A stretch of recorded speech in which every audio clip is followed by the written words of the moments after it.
Welcome into Steelers Talk, Yinzers. My name is Jack Sperry. Today I have 10 free agents that the Steelers can still go get. So we're about 2 weeks into NFL free agency right now, and there's still some good players available that I think Omar Khan, Mike Tomlin, and the Steelers brass are going to be interested in. Got 10 names for you, but before we get into my list today, make sure that you are subscribed to the channel if there's breaking news that comes up here. It can break at any second, guys. Bud Dupree came in for a visit. He could get signed at any second. If that signing happens, or any other signing happens, we're going to have a video for you here on Steelers Talk. So make sure you do me a favor, click that subscribe button right now for breaking news coverage this offseason.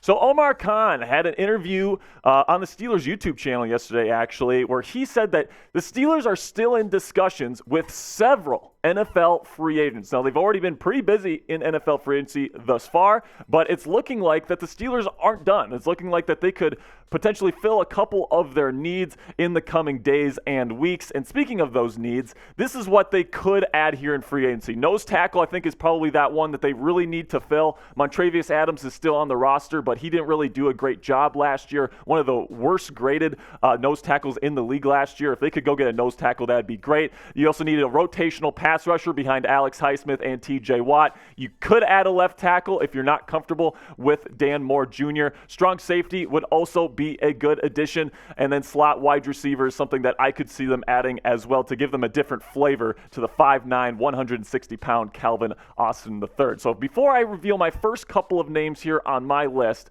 let me know in the comment section, what is the biggest team need for the Pittsburgh Steelers right now? After all these moves, after they've signed Patrick Peterson and Landon Roberts and Cole Holcomb and all these guys that they've brought in, what is the biggest team need for the Steelers right now? Let me know in the comment section. This is the pinned comment on today's show. So here's what's going to happen. YouTube's going to throw an ad break your way during the video. Just the way it works, guys. Take advantage of that time. Go in the comment section and answer today's question. So the first team need here at nose tackle. These are the three names that I think that the Steelers should be considering. Poona Ford, A'Shawn Robinson, and Linval Joseph. Robinson and Joseph we talked about on the show before. I think that they're solid options. They're going to be relatively cheap as well. But Poona Ford is someone that's a bit new, and I just didn't think that he would be available at this point in free agency, which is why he hasn't made my prior list. But the fact that he's still there means that the Steelers can probably get him at a pretty decent price. And man, he is probably the best nose tackle prospect or player in free agency right now, in my opinion. 5'11", 310 pounds. He's a really good run stuffer. He's done it for a long time in the National Football League, and he kind of had a down year last year in Seattle, which is probably why he's still available in free agency. But before that, man, he was like a top 20 ranked defensive interior lineman, according to Pro Football Focus, for multiple years before that. So I think that if the Steelers could bring in a guy like Poona Ford, that would do wonders for the Steelers' run defense. Really think that he is a good player. And I think putting him next to Cam Hayward, man, I think this would be a great duo. Both of these guys are really great run stuffers. I really think that this would be a great thing for the Pittsburgh Steelers. You take a look at the depth chart right now. You got Cam Hayward there. You brought back Larry Ogunjobi to play that 5 technique.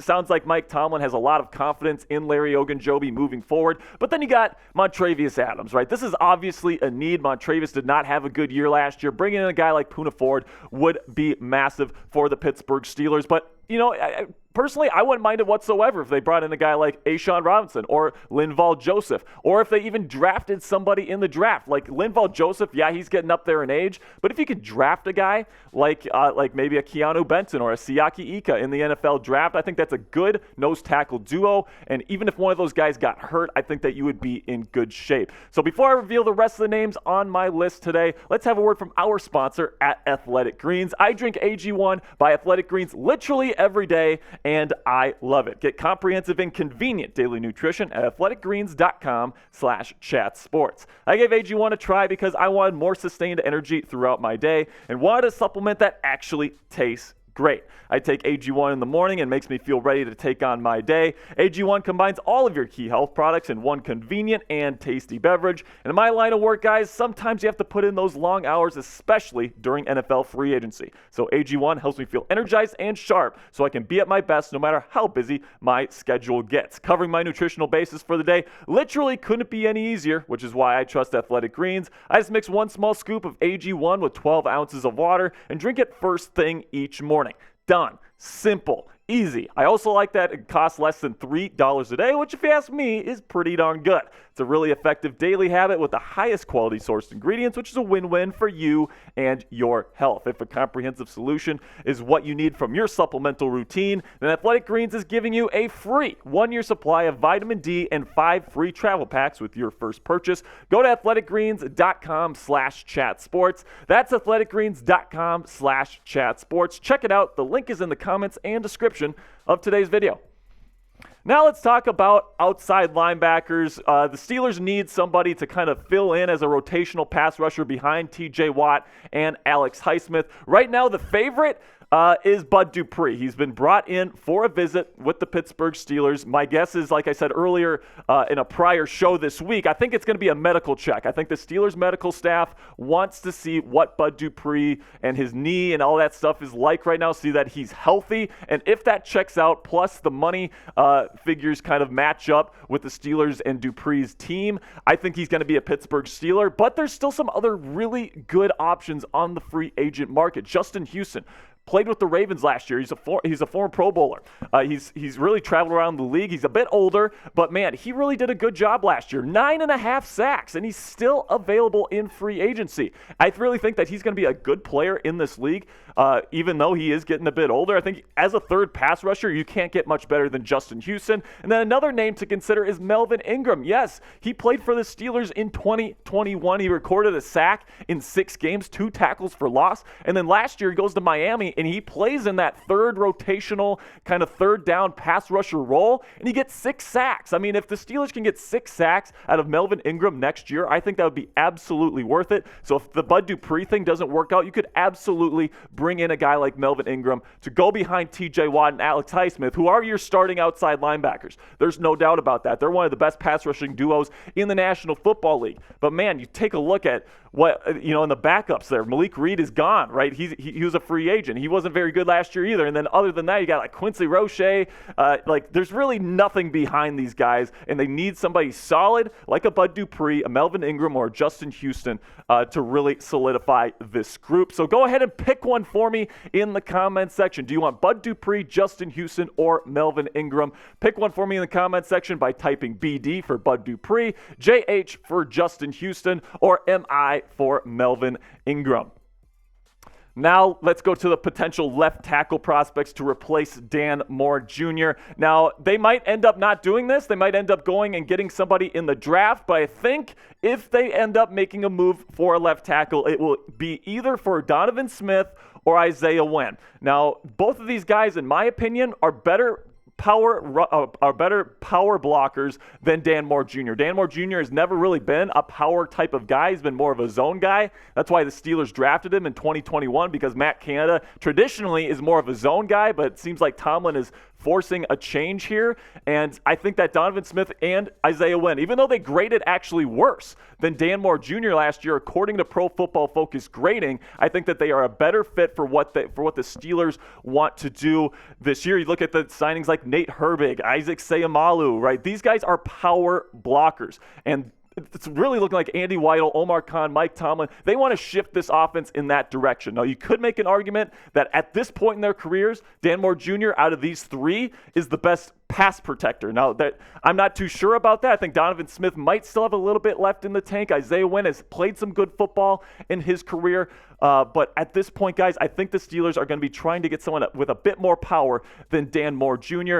And the question now remains, should the Steelers trade up if it means getting their guy at left tackle in the draft? Would you be willing to trade maybe that number 17 overall pick and then a second rounder, maybe number 49 overall, to move up a couple spots and get a guy like Broderick Jones? For me, I personally would. I think that would be a good move. And I think that, to solidify the picket fence here and protect your franchise quarterback, or at least you hope, in Kenny Pickett, I think that's the move that the Steelers need to make. So go in the comment section right now and tell me, would you trade up in round 1 for a left tackle if you were Omar Khan? Type Y if you would, or type N if you wouldn't. Like I said, guys, I am smashing that Y here. If it means getting that future left tackle for the Pittsburgh Steelers, I'm all in on getting that. All right, so now let's move to strong safety here. where the number one guy left in free agency, at least in my opinion, is Adrian Amos. So there's some pretty decent other options. John Johnson III, right? Duron Harmon could be a pretty decent piece, but in my opinion, Adrian Amos is definitely the best piece available. He's a hard hitter. He's at 214 pounds as a safety, man. This guy's played a lot of good football in his career with the Green Bay Packers. I think that he could bring that tough mentality to the city of Bridges here in Pittsburgh. I think that he'd be a really good Pittsburgh Steeler, and he's still available, which means that the Steelers can probably get him for a pretty decent price. And finally, I'm going to keep smashing this point here. The Steelers could definitely add a guy like Jarvis Landry. Now, the wide receiver market in free agency is starting to dry up a bit, but Jarvis Landry is still available, and I think that he would really work well with what the Steelers want from that slot position. Now, you got Calvin Austin III, and I think that the Steelers should absolutely give him his shot. You also have Anthony Miller, who has shown some decent things in the NFL, but, you never really know what Anthony Miller is going to give you. Jarvis Landry, I think you know what you're getting. You're getting a solid locker room presence, a great leader, somebody that's tough at 5'11", 196 pounds. He's a good run blocker, too, from the slot. I think that this would be a fantastic fit for both Landry and the Steelers. I think this is a match made in heaven. I think you can get him for about maybe $2.5–3 million on a one-year deal. I think that'd be absolutely worth it if you are the Pittsburgh Steelers. So here we go, guys. Which NFL free agent do you think that the Steelers will sign next? Will it be Bud Dupree? Will it be Jarvis Landry? Will it be maybe Adrian Amos? Let me know which NFL free agent you think is going to be a Pittsburgh Steeler next. All right, guys. That's gonna do it for me today, guys. I'm jumbling up my words. I'm screwing it up here. But here's the thing, guys. Here's my point to you. Go ahead and click that subscribe button for me right now. We are the fastest growing Steelers channel here on YouTube, and that is for a reason. We give you guys comprehensive Steelers coverage every single day. So if that's your thing, go ahead and click that subscribe button for me right now.